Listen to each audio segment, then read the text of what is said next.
I gave up caring about external accolades. But this one is different. This one matters to me because it is given by you. It's given by my peers. And it's given for something that has turned out to be my life's passion. And so it makes a huge difference. And I know y'all know that. Because, you know, we all sit out there every year imagining ourselves up here, like the equivalent of our Academy Award. And I want to thank the Academy. I'm really humbled right now.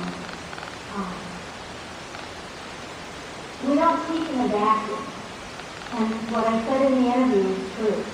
I owe this award, in part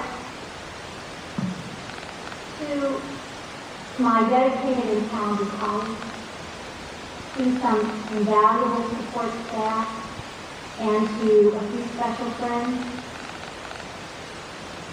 This is a bittersweet moment, though, because there are two people who should be celebrating with me today who are not here. My late husband, who gave up tens of thousands of hours with me while I graded essays, fulfilling classes, and Mike,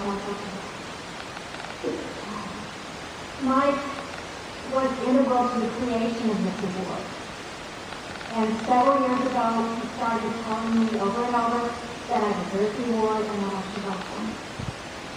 As you heard, he wrote me a wonderful letter of recommendation for my nomination ballot. And it may have been one of the last professional duties I had to do. But most important to me, for 31 years, he was a professional shoulder that I didn't know. And it seemed wrong to me that he and the husband